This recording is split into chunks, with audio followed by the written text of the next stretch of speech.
What's up, YouTube? It's your boy Sticks, and I'm back with another video. Hey, check this out. If this is the first time you're coming across my channel, do me a favor. Hit that like and subscribe button. It would help out the channel, and I greatly appreciate it. On this channel, we talk about everything locked up related. Sometimes I'm telling you my lockup stories. Sometimes I'm doing reaction videos. Right now, I'm giving you a little peek into my personal life. So, on the last story, I left off where me and my sister moved away from my dad because we didn't like all the rules he had. It was just a totally different lifestyle. We wasn't on it. We wasn't raised like that. It's just we couldn't deal with having to be in at a certain time and, just following rules like regular kids. I look back on it nowadays and I realize my dad really wasn't asking too much. It was that we just didn't want to do it. We was some hard-headed kids. So me and my sister went to go stay with my cousin in Cleves. So we're right back in the spot where it all goes down. I was telling you guys, it's a drug house. It's a stash spot. Everybody stays there. It's one of those type of places where you never know what's going to go on, and it's hot. The cops know, but they can't really do much about it other than watch who comes in and out of this place. Me and my sister were back there. Every night, we're out hitting little licks. That's the only way we had to make money. So, if one night we didn't go out, then we woke up the next day with no money for food to eat. So it was kind of like a job, but against the law. But hey, that's what you do when you're teenagers and you can't get a job. So my cousin was working at a drive-thru. Now, where you're from, I don't know if you guys have drive-thrus, but you drive your car through a store, you tell them what you want, they load it up in your car for you, you pay them, and you get out of there. My cousin was working there, and the system we had down was we would get a ride through there, get a couple cases of beer, and she would bring it up as like bubble gum. So we'd be paying like $1 for 2 cases of beer. The only thing she wanted in return was her refrigerator stocked up. So when she got off of work, she'd be able to party, which was fine. That's how it went. Throughout the day, we would smoke and do different shit. And then when my cousin got home at night, it was a blowout party every single night. But we knew it wasn't going to last. Pretty soon, her bosses are going to notice all this alcohol missing from the drive-thru. So we're sitting around drinking one night. Me, her boyfriend, my sister, a few other people. We're sitting around drinking. And we come up with this bright idea. We're going to rob the drive-thru. So we plan it all out. She's the only one that works that shift. What we're going to do is, at a certain time, she's going to go in the back and start stocking the cooler. When she does that, we're going to run in, hit the cash register, grab the money, and run out. She told us, hit this button, cash out. It'll pop out and then grab the money, get out of there. So we have this all planned out. My cousin's boyfriend, my sister's going to be the lookout, and me. So me and him's going to run in. My sister's going to stand on the street with her hands on her head like this. And if she drops her hands, that means somebody's coming. Get out of there. So, we're getting all prepared, whatever. We're going to do this. We dress in all black like we always did, but we didn't wear no mask. That was pretty stupid because we knew that this drive-thru had cameras. Now, back then, the cameras wasn't like they are now. High-definition cameras, they could see the color of your eyes and everything. This is more like grainy video, but you can tell this is a tall guy. this is a short guy, you know, this is a girl, whatever. They're going to be able to make out some stuff, but it really wouldn't hold up in the court of law as far as your facial features. So, but still, even then, we wasn't even thinking about that. We never really even cared. We just put on our night clothes, boom. We're waiting outside the drive-thru. We're waiting across the street for the certain time to happen. And we're watching my cousin ring people up. She's working, doing her job. Bam, the time hits like clockwork. She turns the corner, goes in back to the cooler. So me and him run in. My sister takes her position. He's hitting the cash register. I'm watching for my sister to drop her hands. And I'm like, come on, bro. And I hear him like, do-do-do-do, shh, do-do-do-do, shh. And it was supposed to just be like 2 buttons and pop out. Well, from him messing up, he locked the cash register up. He locked it completely up. So I run over there. I'm trying to hit, she said, cash out, cash out. So I'm trying to hit it. This thing's not opening. We don't have much time because it's on the main street. Like, cars are going to be coming by, and you don't know which one of them is going to be a police officer. Finally, we give up. We just run out of there. Now, when we ran out, we didn't take nothing else. We didn't grab no beer, no merchandise, no nothing. It was just a blown lick. We're not getting nothing. Boom. We get out of there, hit the corner, straight up to the apartment, change our clothes, everything like that, and we're sitting around like, damn, waiting on my cousin to come home. So she comes home. What happened? What happened? He's telling her, you told me to hit this button and it didn't work. She's like, man, I was standing back there forever. You guys were in there forever. She said, I heard you hitting all the buttons and everything. I was getting nervous. Like, and then she's like, the way it worked was, we didn't know, the computer sits on top of the cash register. So had we just took the computer off, we could have yanked the whole cash register and took it. But we didn't know. So as soon as the money didn't pop out, we just gave up. We wasn't really willing to risk it. Plus, in her register, I think there was never no more than like $400. So it really wasn't even that big of a lick. It was just something that was going to get us by for a couple days, drinking and smoking. That's what we like to do. So anyways, we knew it wasn't going to be long before the owner of the drive-thru found out about all the missing alcohol. But we wasn't prepared for it to be the very next morning. The very next morning, for whatever reason, she done said the bosses don't watch the cameras unless they have a reason to watch the cameras. They don't really watch them or nothing like that. And it's on a 24-hour loop. So as 24 hours go by, it just records over itself. And nothing was stolen. But for whatever reason, the very next morning, the bosses come in and watch the cameras. They see everything that's happening.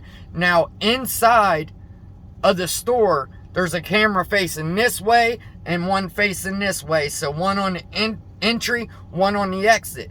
Plus, there's one outside that faces on the street. So they start investigating my cousin. What's this? What's that? I don't know. She said the lady at the drive-thru was really familiar with my cousin's boyfriend. She said, and his hair was kind of long. And she's like, well, that looks like so-and-so right there, your boyfriend. You think he would do that? She's like, no. And then luckily my sister was wearing a hoodie, so you couldn't tell if it was a guy or girl with the long hair. And then, so they're like, so you don't know who this is or who this is? What about the one standing out the street? She keeps it G. She don't say nothing. Nah, I don't know what's going on. It just so happened she walked in the back of the cooler at the exact same time we walked in there. They're not stupid. The cops are there, everything. They fire her instantly and tell her, look, when we find out that you had a part in this, we will arrest you. And we believe that this is so-and-so, but like I said, they couldn't prove it. There's no there's not enough evidence there to take it to court. So they really didn't press charges. They just fired her from her job and threatened to tell like any other job she might try to get or whatever, just to try to scare her. Well, there's probably already thousands of dollars in beer missing because we did this for a long time. I was telling you in my last video, I had just met a girl around that way. Me and her was messing around a little bit. It did not take long, and boom, she was pregnant. So I got all this going on, plus somebody else had got robbed right before that for $10,000, and we was under investigation for that. So it was completely hot. I mean, the cops were on to us. They was watching our apartment, everybody in and out. Anytime you pulled away from there in a car, you was going to get pulled over. There was no way you can pull in and leave there in a car. The cops would stop you, run your name, want to search your car, do everything. So they're really coming down on us. Not only that, she was cool with her landlord, and her landlord told her that the cops were asking questions about what was going on in there. So I had told you, I went ahead, I have a baby on the way, I'm under investigation for a bunch of different stuff. I called my dad. Now by now, my dad has moved out of Mount Airy and he's living in Westchester, which is a little nicer neighborhood, kind of upper class, but he's just in a regular apartment. And I call him. Hey, look, I got stuff going on down here. If I don't get out of these streets, I'm probably going to wind up in jail. And I had to break the news to him. And I got a kid on the way. So he instantly gets upset. He's like, look, you could come live here. You and your sister are welcome here. But you're not going to have your girlfriend up at my house. And you're going to have to go back to school. And I'm like, he's like, I'm in a nicer school district. You guys ain't going to get me thrown in jail for truancy. I'm not your mom. If you're coming to live here, you're going to school, and your girlfriend can't be up here. And I'm like, look, she's pregnant with my kid. I'm going to be a dad. There's no way you're going to tell me my girl can't come up there. I said, I agree to go back to school. I'll do that for you. I'll make sure that I don't get in no trouble at your house. But you can't tell me I can't be a part of my kid's life. It's not going to happen. He's like, well, you heard what I said, so you could come if you want to. And hangs up on me. Well, I go talk to my girl about this, right? I'm like, look, I gotta leave. There's nothing good going to come from me being down here. I'm under investigation, which she already knew. I couldn't go anywhere, to the store, anywhere, without cops following us around. They're questioning everybody we know. What they're trying to do is get all this evidence together so that they can hit the spot. That's what they want to do. They want to have enough evidence together where they can run in my cousin's house. And had that happen, and I've been there, it would be all bad. Because we're talking about people that don't really care. They know the cops are watching. They're still selling white out of there, weed out of there, taking stolen goods in and out of there. It's just, people didn't really care back then. But I'm telling her, look, I got to get out of here. My dad said you can't really be up there, but once I get up there and I get talking to him and stuff, things will change, you'll see. Of course, she was been out of shape about it because I didn't have a car at the time. I was going to get ready to get my license and buy a car, trying to go back to school.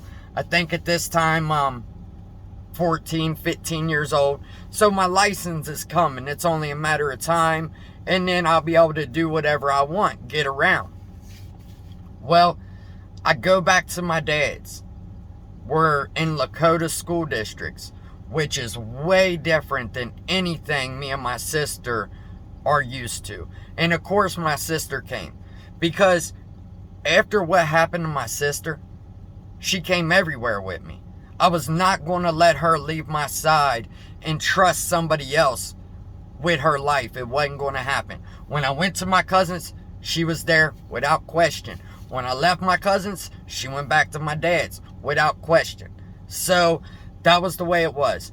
Now, me and my sister, she's a year younger than me, so we're going to be starting this new school, but we're probably going to be in the same grade. What they want to do is, we had been out of school for so long, plus living with my mom, we missed years of school. So this school wants to test us, see where our grade level is, so they can see where we're at to know where they're going to put us in this school. Because there's no way of being able to tell exactly what grade we're supposed to be going into. I mean, there was whole years we missed the school and never went. So this school is going to do this testing. Well, why they're going to do it, our last couple bells, they would put us in the cafeteria with these tutors. And the tutors would always leave early, and they gave us like little jobs to do around the lunchroom, which I always went and swept the floor the last bell. I think my sister went and did something with another teacher, stuff like that. Why they get all this testing in to see where we're going to fall at. Well, I'm going to tell you right now, it would never get far enough for them to place us in a grade. But that's the next video. But what I'm going to tell you in this video is, after a while of me being up there and talking to my dad, and him talking to my girl's parents and everything, because my girl's parents wasn't going to have it either. They're like, look, he needs to be a part of the kid's life. If at the very least, he's going to pay child support. So it is what it is.